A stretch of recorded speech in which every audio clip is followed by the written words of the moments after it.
नमो नमः साथियों, ज्ञान सुधारस यूट्यूब चैनल पर आप सभी का बहुत बहुत स्वागत है।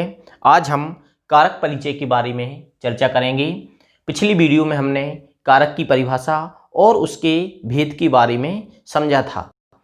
कारक के मुख्य रूप से 6 भेद होते हैं: कर्ता कारक, कर्म, करण कारक, संप्रदान कारक, अपादान कारक और अधिकरण कारक। इसमें संबंध को कारक के अंतर्गत 6 कारकों के अंतर्गत नहीं लिया गया है। ठीक है, अब हम कारक की परिभाषा पुनः एक बार देखेंगे। कारक किसे कहते हैं? क्रिया के जनक को, जिससे क्रिया उत्पन्न होती है, उसे हम कारक कहते हैं। क्रिया जनकत्वम कारकत्वम, अर्थात क्रिया के जनक को कारकत्वम अर्थात कारक कहते हैं। क्रिया के जनक से क्या मतलब? जिससे क्रिया उत्पन्न होती हो, जिससे क्रिया उत्पन्न, जो क्रिया को उत्पन्न करने वाला है, उसे हम कारक कहते हैं। तो जैसे प्रथमा कर्ता कारक है। कर्ता कारक की परिभाषा देखेंगे, करोति इति कर्ता। कर्ता कारक क्या है?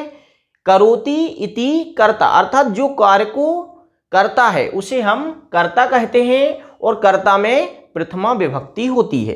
कर्ता में कौन सी विभक्ति होती है? प्रथमा विभक्ति होती है। अगर हमको वाक्य बनाना सीखना है तो सर्वप्रथम हमें कारक के बारे में इसका कारक का परिचय जरूर करना होगा, क्योंकि बिना कारक परिचय के वाक्य बनाना संभव नहीं है। और जो अशुद्धि संशोधन हमारे पेपर में 5 नंबर का आता है, वो भी जब हम कारक के भेद और उसकी परिभाषा पढ़ेंगे तो वह अशुद्धि संशोधन भी हम ठीक तरीके से कर पाएंगे। तो सर्वप्रथम आज कर्ता कारक के बारे में पढ़ेंगे। करोति इति कर्ता।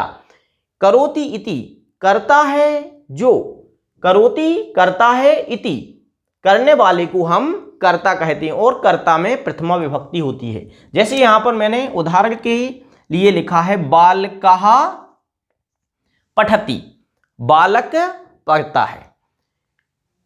कर्ता कौन है? बालक है। कर्ता मतलब पठति है क्रिया, और क्रिया को संपादन कौन कर रहा है? बालक। तो इस बालक में प्रथमा विभक्ति होगी। कर्ता कारक होगा और कर्ता कारक में प्रथमा विभक्ति होती है। कर्ता कारक में कौन सी विभक्ति होती है? प्रथमा विभक्ति होती है।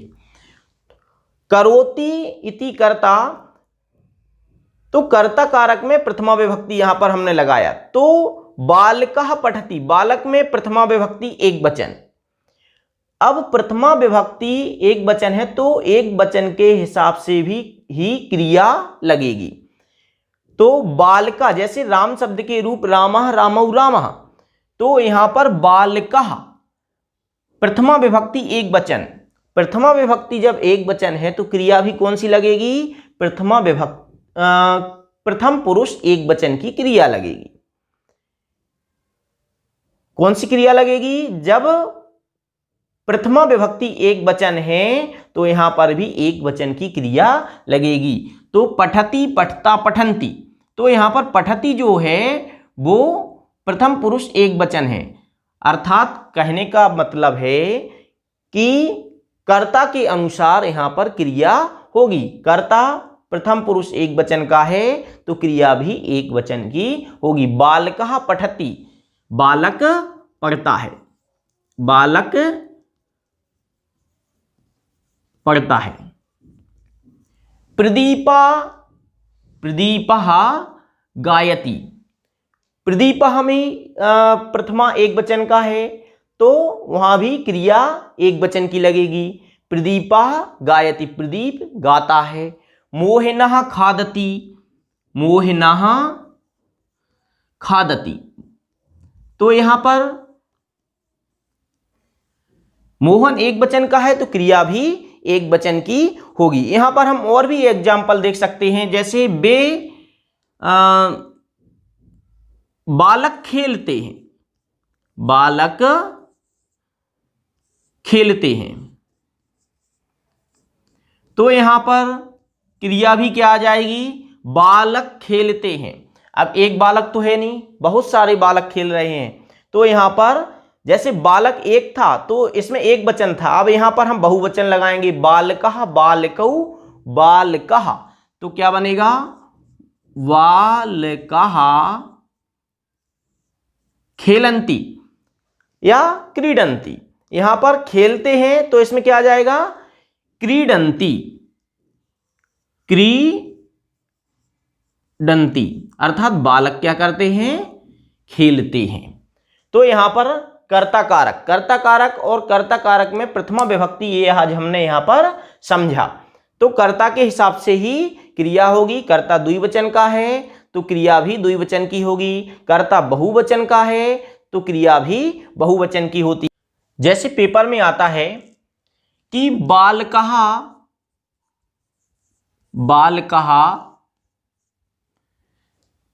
लिखतः। अब इसको हमें अशुद्ध वाक्य को हमें शुद्ध करना है।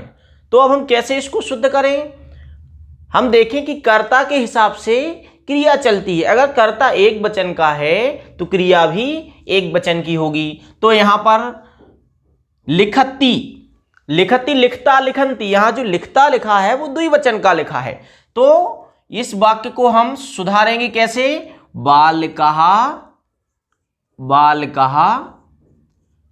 लिखति, अर्थात कर्ता के हिसाब से क्रिया लगाएंगे।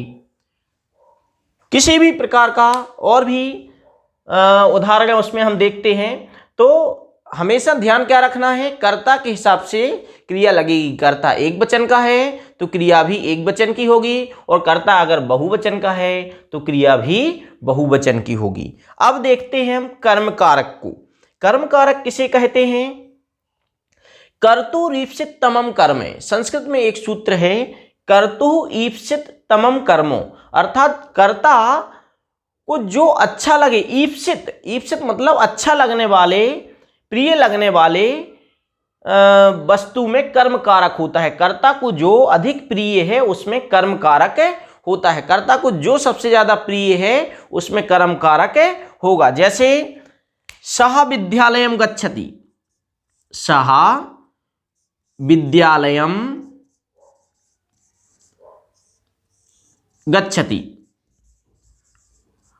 अब यहां पर कर्ता कौन हुआ, सः, वो है। गच्छति जाता है, कहां जाता है, जहां उसको अच्छा लग रहा है या जहां वह जाना चाहता है।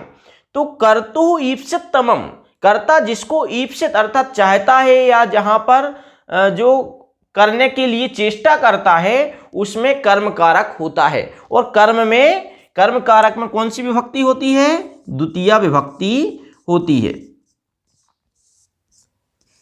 तो सः विद्यालयं गच्छति, तो कर्ता यहां पर प्रथमा विभक्ति, और गच्छति कर्ता के अनुसार क्रिया हुई, और कर्म क्या हुआ, कर्ता जिसको चाहता है वो कर्म हुआ। और कर्म में कौन सी विभक्ति है, द्वितीय विभक्ति यहां पर स्पष्ट समझ में आ रही। जैसे विद्यालयम, विद्यालय, विद्यालयानि, विद्यालयम, तो यहां पर द्वितीय विभक्ति एक वचन है, सः विद्यालयम गच्छति।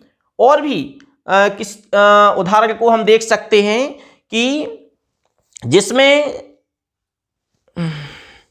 राधा मंदिरम गच्छति। और भी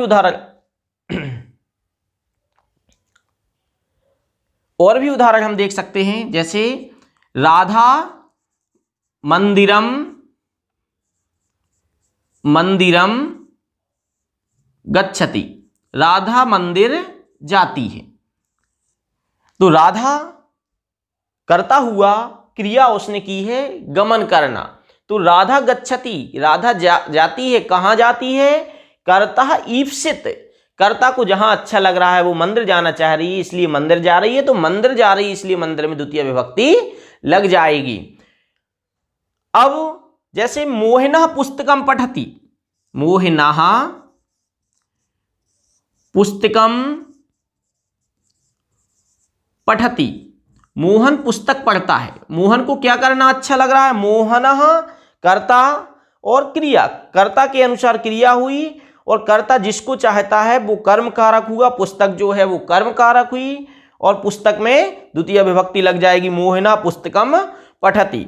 अर्थात कर्ता के हिसाब से क्रिया और जो उसको चाह रहा है, कर्ता जिसको चाह रहा है, उसमें कर्म कारक हुआ और द्वितीय विभक्ति उसमें हो गई। तो कर्ता कारक और कर्म कारक दोनों को हम परिभाषा से ध्यान से समझना है।